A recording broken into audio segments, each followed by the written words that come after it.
So thank you for joining us for Life After 60 at St. Clair. Today's featured programs will be our new travel coordinator, Drew Anderson, being interviewed by our own Mel Riggett. Also, Step On program, a new health and fitness evidence-based class taught by Laura Grissom. We will also talk a little bit about telephone reassurance. Dee Brown will give you the ins and outs of that program and how it affects seniors here in Murfreesboro. And then myself will be added into this special session of the St. Clair Life After 60, talking about the renovations coming up for the facilities. So sit back, let your adventure start here at St. Clair.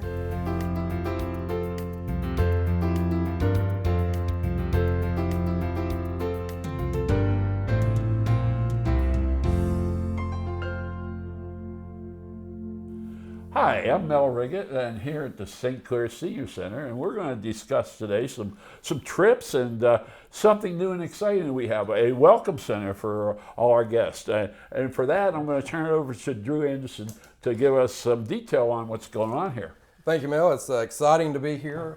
It's been a great couple of months here at St. Clair. We've scheduled over 44 trips that we've either taken or are going to take.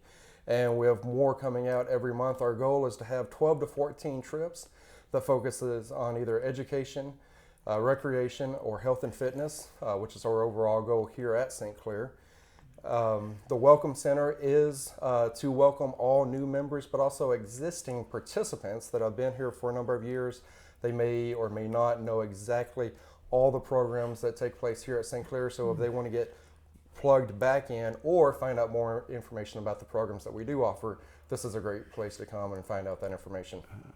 Drew, I know you've been here a couple months now, so you're probably settled in, but perhaps you ought to give us a little background on yourself and what you're trying to do here at St. Clair. Grew up here in Middle Tennessee. I was raised in McMinnville, Tennessee. I'm a graduate of MTSU. I have a degree in public administration, so focusing on public service and having the opportunity to work with the public was sort of a good match for not only the degree that I received, but for working here as well. So, good. That's it seems like a good fit. It really does. Yes, and yes. Hopefully you can apply a lot of those things you learned and bring them in here. Yeah, I think so. I've seen some of that. I know for a fact before you came, we were a little short on trips, and a lot of the people who came in here wanted trips, and you certainly have answered that question quickly. Right.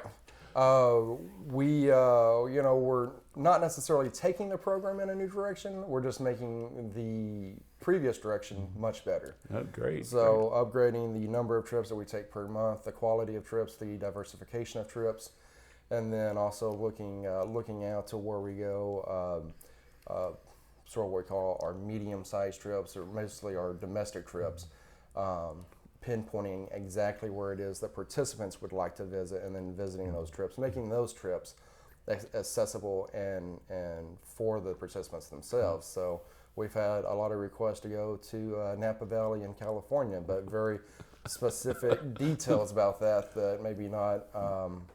Maybe some details that not every tour company offers. So price-wise, we have 3 companies that we're mainly working with right now for our domestic and our international trips. They range in price from around $300, and they can go all the way up to $6,000. That in and of itself is where we're trying to offer something for everyone at every income level. And we have participants, they take 1 trip a year, and then we have some that go on all the trips a year. So it's a really flexible program. Great. And one that benefits everyone in the community as a whole. What's some of the trips coming up that you think that people will enjoy? I know you're, I guess, the outside man, because we have other program people who handle the internal programs, but you seem to be leaning towards the local and long distance trips. The main focus is local activities outside the center. In the Middle Tennessee area, we will go to West Tennessee some. We have the Tracy Jones Museum coming up in Jackson, Tennessee. We will be going to Chattanooga, possibly Knoxville. Just depends on the program or the activity, the scheduling. So as long as we can stay within our allotted time frame. But mostly we're seeing what Middle Tennessee has to offer.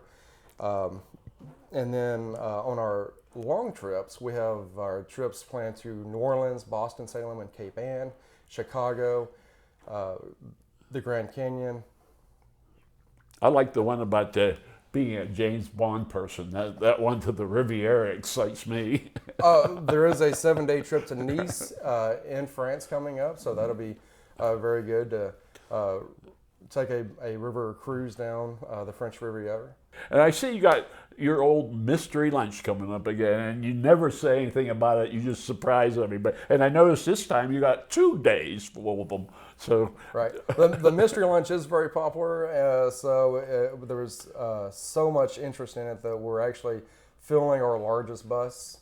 Is that right? So for both of those days when we go out. So and it's been exciting to see people leave not knowing where they're going and then coming back and saying wow. how much fun that they had. Yeah, I've heard rumors throughout the building about how good those trips are, and people are starting to wait in line for them. So, and of course, you got a Harrod's Casino up in Metropolitan, Illinois, and I know that's a favorite. Well, a lot of people around here, they like to gamble. That's right. One of the top requests that I have been getting is that we do more gambling trips. So we're going to start that on Wednesday, April the 20th by going to Harris. Oh, okay. That sounds really good. And then there's one called the Trailblazer. That sounds interesting. What happens there? Tennessee has, the last count was right around 55 state parks, I believe.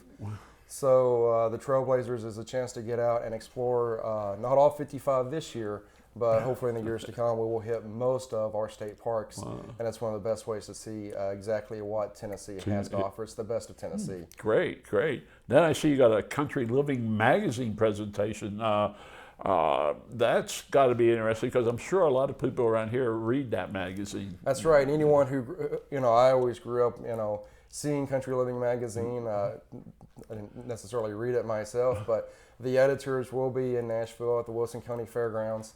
Hosting a Country Living magazine fair, and they will have booths set up. I think there's over 200 vendors coming that day, and anything from design, fashion, home interior, but with a country flair added to it. And you must be a runner. I see on your list of things is the St. Jude Marathon. In fact, I see you're asking for a group of people to become cheerleaders. Sounds like it could be a lot of fun. I am not a runner, but supporting the St. Jude Marathon, supporting the runners there is just part of our effort to have as many types of trips as we can possibly offer to as many different participants that we have coming here. We're trying to offer something for everyone. Well, really, it looks like about all the time we have right now for this segment. So we'll look forward to being back together again, maybe in a couple months to give you some more details. Like we say, life after 60 is a ball, so come join us here at St. Clair. Sounds great, man. It's a pleasure being here. Thank you. Thank you.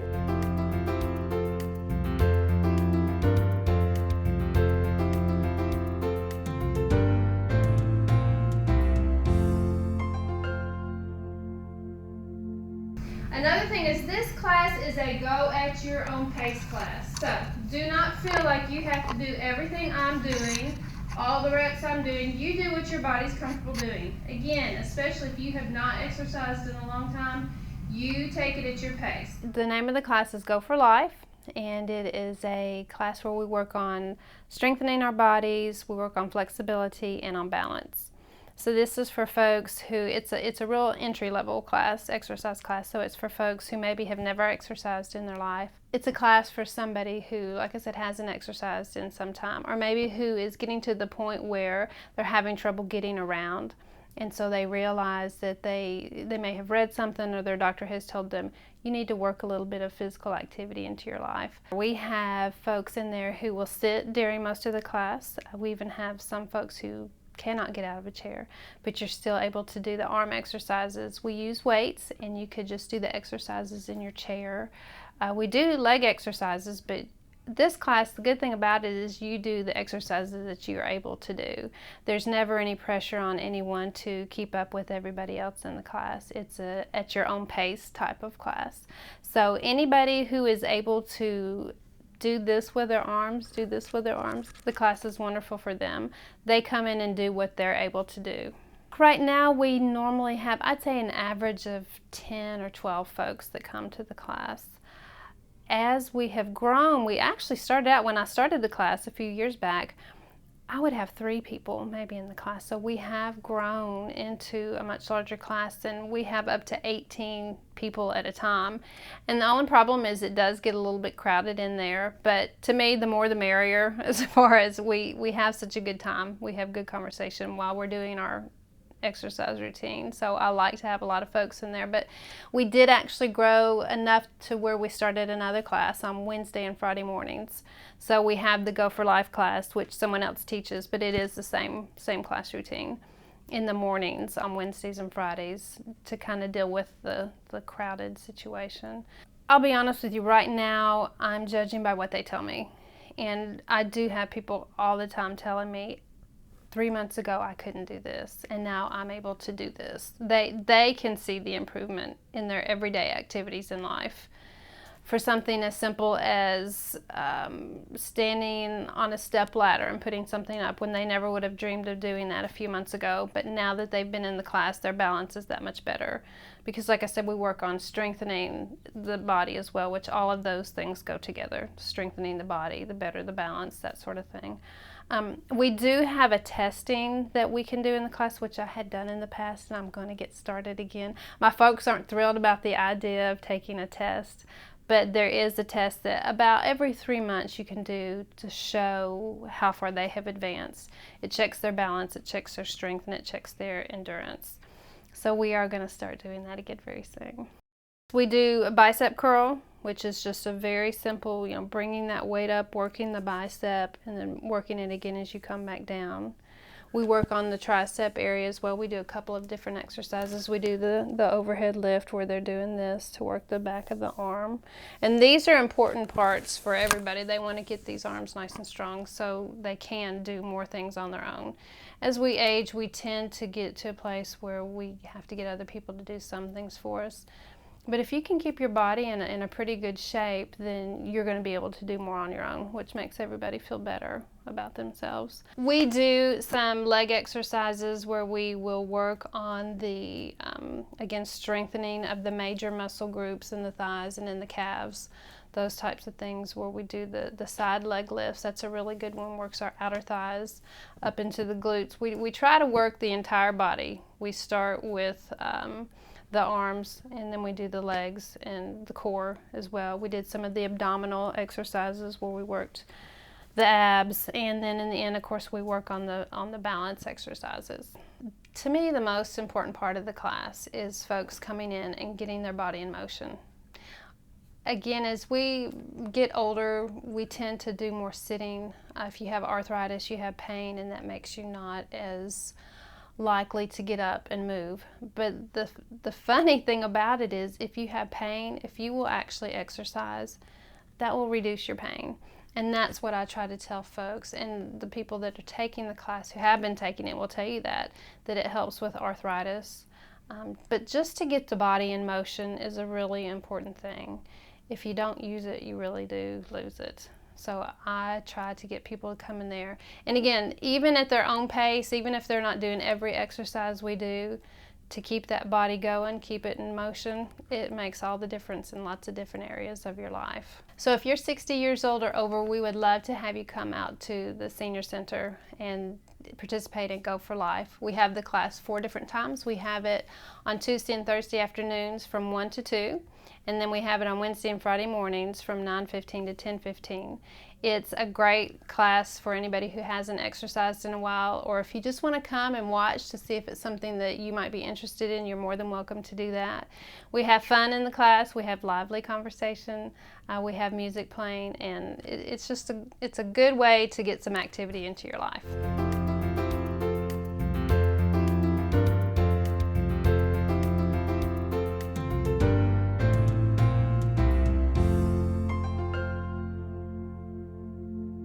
Hi, my name is Dee Brown. I work here at the St. Clair Street Senior Center. I'm the ProCare program specialist. And usually during a day, I just help people with whatever they need help with. It could be looking for housing, it could be needing help with food, it could be needing help with Medicare or Medicaid. Anything and everything really that people need help with, I try to assist. If I cannot find an answer, I will try to help them find someone that does have the answer for their problem. Well, the Telephone Reassurance program is a program that we've had here at the St. Clair Street Center for many years. It's also a program that's offered at most senior centers in the state and really actually in the country. It started years ago in New York actually when a lady fell. She had a stroke, she fell, and she lay on the floor for a week before anybody found her. Someone said, well, there's got to be a better way, there's got to be something we can do to fix this problem, and that's actually how that program developed. It started as a daily phone call to people from volunteers that would call on that individual just to make sure that they were okay, that they answered the phone, and that they didn't need any kind of help. Over the years, it's changed a little. We do not have to make a daily phone call. Some people do not want a daily phone call, but if you do, we still offer that. Some people only want a phone call 3 or 4 times a week. They may have family that's checking on them on the weekends, so maybe they want a Monday through Friday. So it's absolutely whatever the individual wants. It's typically seniors that are living alone, a little isolated, just not sure that if they needed help, they would get the help they needed. If they were to fall again or become sick, they can't get to the phone, whatever reason, they know someone's going to be calling them. It's set up so that the call takes place at the same time every day, so that the volunteer, you know, when we first take a referral or someone calls and wants the program, we hook them up with a volunteer that would be able to make the calls on the days that they want those calls. Most volunteers will call from their own phone at home, or they'll use their cell phone, and it's not done from the center. Some centers do it from the center. Ours does it. Usually the volunteer wants to do it on their own time in their own place. So we'll take the referral from the individual. They can call me and just say, hey, I want this service. I'd like to be called Monday, Wednesday, Friday. I want to be called 5 days a week. I want to be called 7 days a week. When that happens, I will find a volunteer that we have trained and ask them if they're available, and if they are, we will get those two folks together and decide on a time that's best for them to receive the call. Some people might want that call last thing at night before they go to bed, or first thing in the morning, or who knows, maybe lunchtime. It's whatever works for that individual. The reason for that specific time is that if they do not answer the phone when they're supposed to answer the phone, then we know that there could be a problem. The volunteer is instructed then to wait 15 minutes and call again. If at that time the person is still not answering, we have the volunteer will have 2 emergency contact numbers and persons to call to check on that individual. The volunteer is never expected to go to the home and check on the person. They are to call the emergency contact, which could be a neighbor, family member, maybe somebody that has a key or a code or knows how to get into the home, or may even know why that senior's not answering the phone. So they will call that person. Now, in that person, that should be the one that will go and check. If we cannot get a hold of one of those folks, then the volunteer can do 2 things. They can either call the center, and we will call the police department or sheriff's department and ask for a wellness check, or if they're okay with that, they will do it themselves and just ask that a wellness check be made on this person. That doesn't happen a lot. We've had it happen a time or 2. But, you know, usually it works like clockwork. We don't usually run into any instances. But the idea is that it's an assurance for that person. They know someone's calling in. It makes them feel better to have that call and know that that call's coming. Some people will talk to the volunteer a minute or 2, just say, hey, I'm fine, everything's good, I don't need anything, talk to you tomorrow, you know, that kind of thing. Other people might be just wanting to talk a little, and if we have volunteers, and usually that's one of the things we'll try to do too, is when we hook up a volunteer with an individual, we'll try to find out, are you just wanting to talk to somebody longer, or do you just want that quick call? Because some of our volunteers really would like to maybe get to know that individual more, or feel that need of where maybe they're just needing to have more contact with someone. So we try to just make the volunteers kind of match up with the client on the time they call, and kind of what the needs are. So if we would call, volunteer would call, and we would be indicated that that individual is in an emergency, then we will hang up and call 911 right away, to make sure that person gets the care that they need.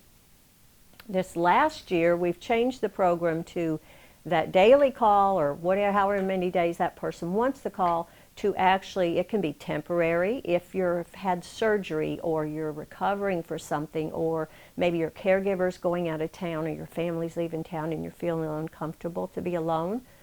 We can call you for a month or 6 weeks, or whatever you want.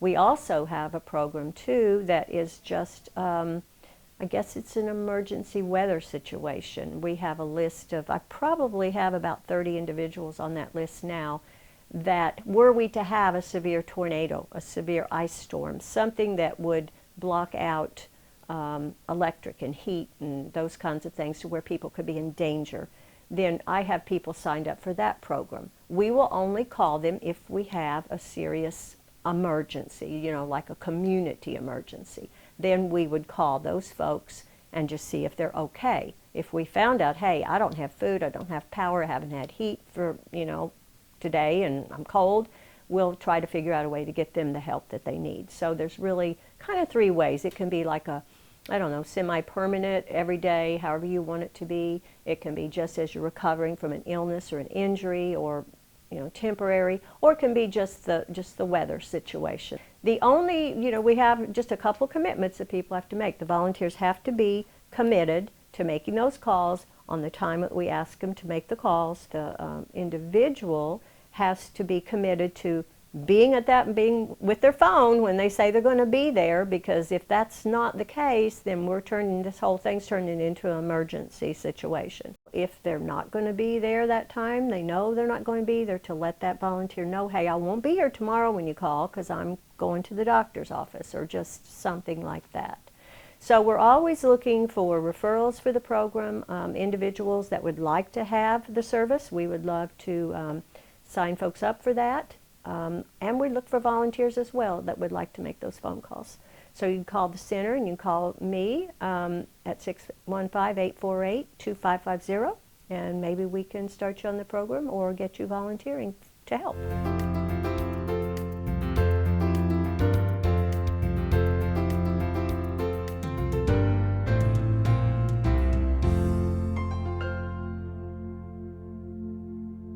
So hello there, I'm Connie Rigsby, the director at St. Clair Street Senior Center, and I wanted to talk to you about some topics of real importance that have been coming up here at the center, is our renovation process here. So about 2 years ago, as the new director, some of the direction that I was given is that we needed to go through a refreshing process, a renovation of the center. And so we began that process by putting in a capital improvement plan here at the center. That is going to introduce coming in and freshening up flooring, walls, maybe doing some moving around of spaces, but also creating a welcome center at the very front of our facility. So as soon as seniors walk through the front door, they're welcomed by our staff, able to sign them up as participants, sign them up for trips or their classes, and really offer a very opening experience for them as soon as they enter the center.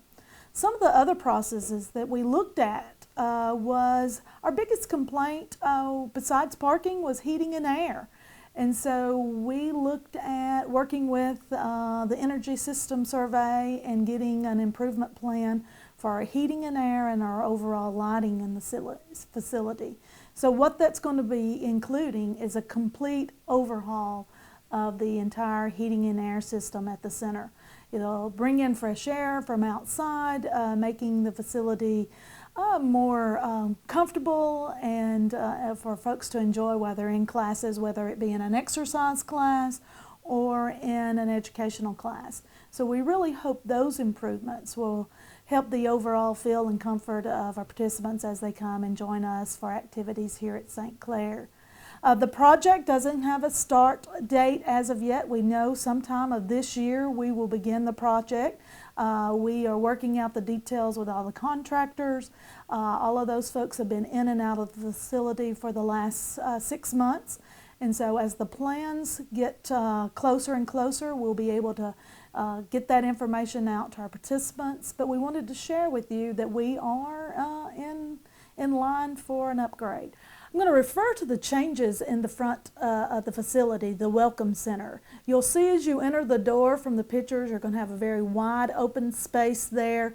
It will be manned by 2 of our staff folks, our travel coordinator and also our receptionist, Sarah. And we will be able to process payments for trips, payments for classes, also do all of our participant registration forms. As you come into the center, you must be a participant of the center, so you have to fill out paperwork. So we're going to create a very nice space for you to be able to do that, very relaxing and enjoyable for folks. And so currently where we consider the hub of the senior center, where you sign up for forms and paperwork now, will become a nice visual seating area for our participants to sit and join and meet fellow seniors as they come in for their day, maybe waiting for a class to begin. It also will be enhanced by a TV screen that will possibly show some of the activities that we've filmed and put on here at the center, featuring some of our classes and instructors. It'll also show you the schedule for the day. If there's any changes in room placements, it'll be a nice welcoming place for folks to kind of come in and gather that information before they move along into their classes. It creates an enhanced area for folks to sign in or check in if they miss something at the front door. So we hope folks enjoy this convenience that this space will offer. So one of the other renovations that we're doing is we're adding an awning coming in from the Westbrook side of the facility. That's the main entrance on the Westbrook entrance. And so we'll create a space for participants as they come in and want to enter the facility, that they have an opportunity to open the door in that area and move straight into a scan-in station. So we hope that creates a better atmosphere, showing that as the original and only area to enter the facility from that direction. The overall design of the renovation is to make the spaces seem a little bit more airy, more light into the facility. We hope that folks enjoy that. That's been something that folks have told us that we need to add to our facility to enhance the experience while here. Changing out carpets, some paint colors, refreshing some areas will be another part of the key to this project. And we really hope folks enjoy the light and airy feeling that they'll get when coming into the center.